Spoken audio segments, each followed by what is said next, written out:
You can't do that in an increasing number of places. You can't do that anymore. Those of you who live in GB, you know for a fact that your nation, although the official religious institution of the nation of GB, who's the Church of England, headed by Jesus Christ himself,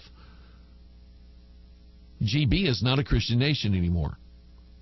It's almost ceased to be that. And so the gun rights issue is a barrier issue. It is the fact that the American citizen has his guns loaded, cocked, and sticking out the windows of his house. He's carrying them on his side at all times. He is ready and maintains himself. He cleans his weapons. He stockpiles ammunition. He's going to gun shows, and he's spreading literature and DVDs that are dangerous to the government because he believes that the gun rights issue, that once the government breaks through the guns, then they can come in and take anything they want. I mean, just stop and think about it.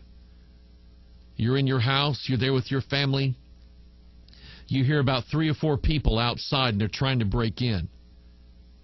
And so you get all the guns in the house and you just start shooting out the windows. You hear a sound outside the screen door, just blast it. These guys are going to leave. But if they know for a fact they can come in and you don't have a chance, you don't have a chance to get to your guns, or you don't even have one,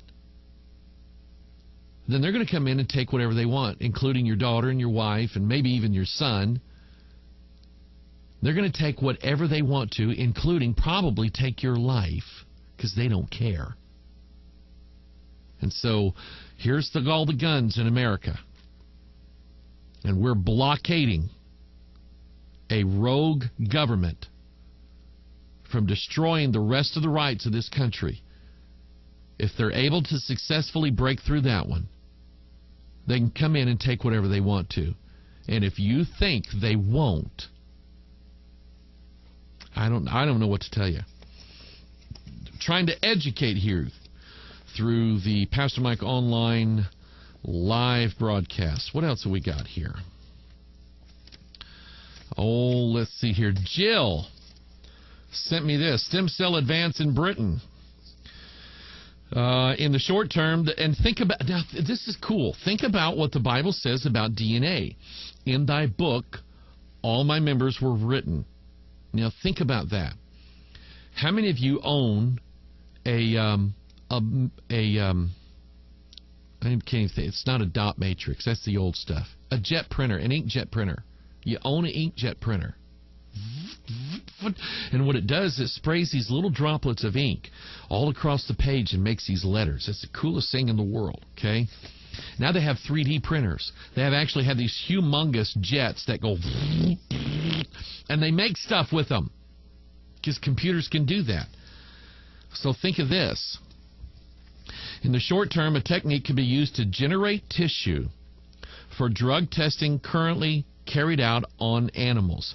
The 3D printing technology relies on an adjustable microvalve which builds up layers of human embryonic stem cells. It's literally a printer that prints guts. Okay? That's what it prints. It prints organs. It prints...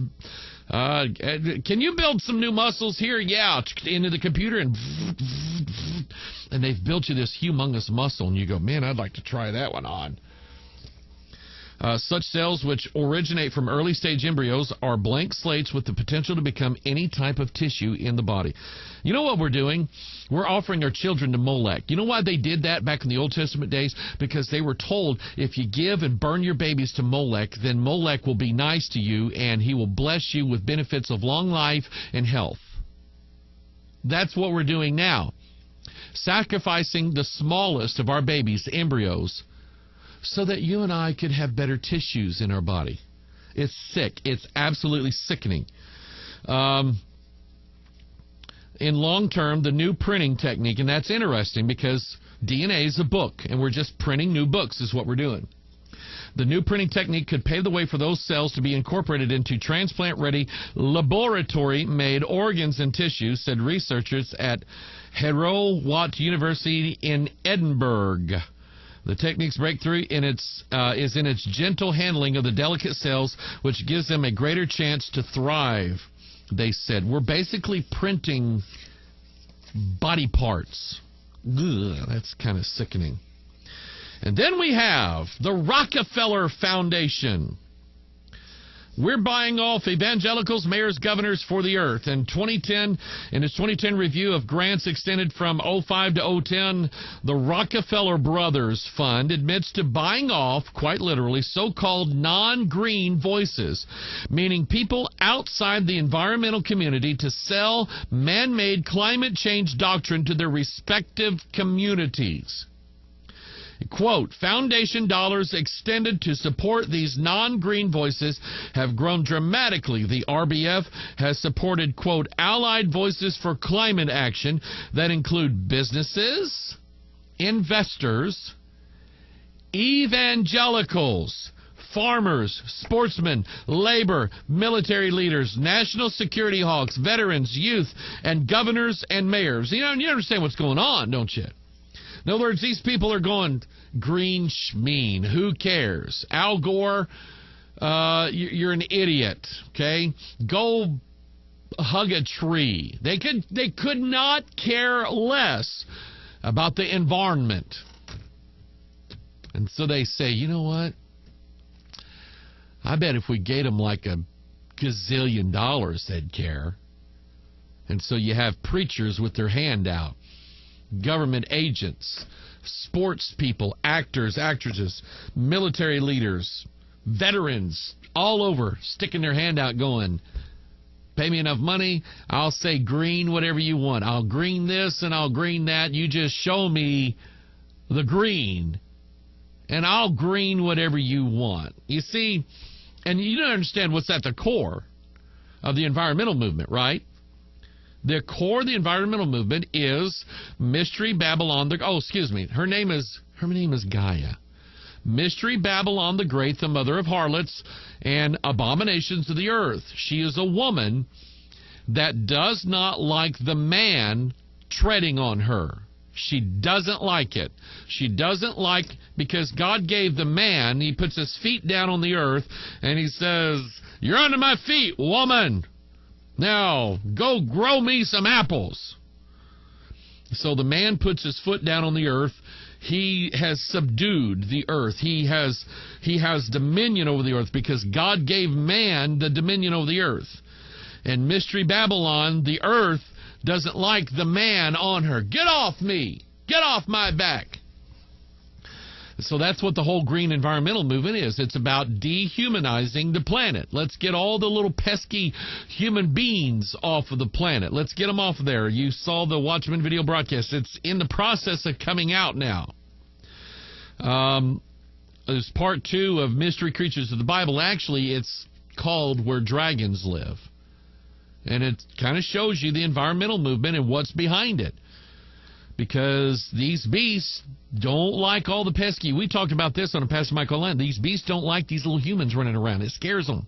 So let's get rid of them.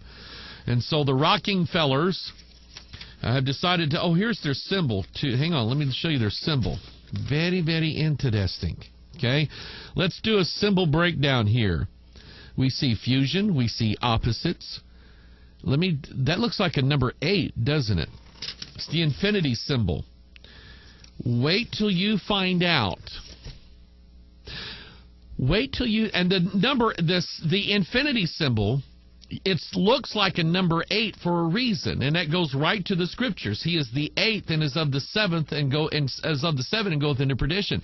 That sideways number 8 is a symbol for the Antichrist. It's just veiled, it's secreted, it's hidden. So I'm watching a video teaching from a rabbi giving you the mysteries of the Kabbalah, teaching you how that you can connect to the source. And he draws the The source intelligence up in the heavenly worlds, the source intelligence is the infinity symbol, that sideways number 8. And I'm going, he's just telling you that you're worshiping the Antichrist. Why don't you wake up? And so again, I'm putting together the idea that at the root, at the core of the Hebrew roots movement is the Kabbalah. At least we know that if you wanted to join, if you were going to be a holdout in the Illuminati and you wanted to join, just call your local neighborhood Rockefellers and they will write you a check. And then you can officially join the New World Order. Or you could sell your soul to the devil. Okay? In case you didn't know that, you can sell your soul to the devil. Now, speaking of selling your soul to the devil, there was an advertisement come out during the Super Bowl, which I did not see, but I have watched it now. What I've done with this, it features a song from the Stone Rollings. All right, the Rolling Stones. It features a song from the Luciferian elitist rock group, the Rolling Stones, called Sympathy for the Devil. Now, I think this song is in itself pretty evil. I think it's very, very downright evil. If you've never heard this before and you have what some people refer to as virgin ears, I'm just letting you know right now. What I did for the main part of this commercial where there's not any dialogue, I brought the music down very, very, very, very low. Okay? I mean, it's still there, so you kind of get a gist of what's going on. But the song Sympathy for the Devil basically says, please allow me to introduce myself. I'm a man of wealth and fame. I've been around for many long years, sold many man's soul away. I was around when Jesus Christ had his moments of doubt and pain, made blank sure that Pilate washed his hands and sealed his fate. Pleased to meet you. Hope you guess my name. He says, then it says, as heads as tails, as every cop is a criminal and all the sinners saints. See the opposites here. As heads as tails, call me Lucifer. Okay, think about it. He's given you, as every cop is a criminal, he's given you the opposite. As all the sinners are saints, he's given you the opposite. As heads is tails, that's opposites, call me Lucifer, which means angel of light, but I'm not. I am the opposite of the angel of light. I'm the prince of darkness. See what that is? And I'm in need of some restraint. So if you see me, have some courtesy, have some sympathy, and I can't remember. Anyway, that's the song that they're playing, and it features a guy who is being tempted by the devil to sell his soul for a car and everything that goes with it. Now, we'll go through this, and I may stop it, so it just kind of make you aware of some of the symbolism, or we may just watch it in toto and then kind of go back through it. All right, so here is the musically edited version of the Mercedes-Benz commercial that has aired during the Super Bowl and is on a TV near you. Take a look.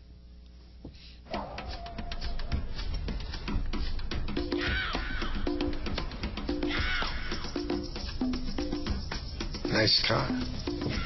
Sure is. Make a deal with me, kid. You can have the car and everything that goes along with it.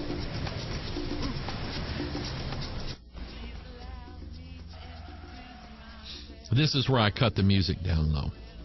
All right, so he's got the car, he's dreaming, he's got the hot bimbo, he's got the people adoring him. Look at the symbol right here. I'm going to show you that. This is where we're going to break it down.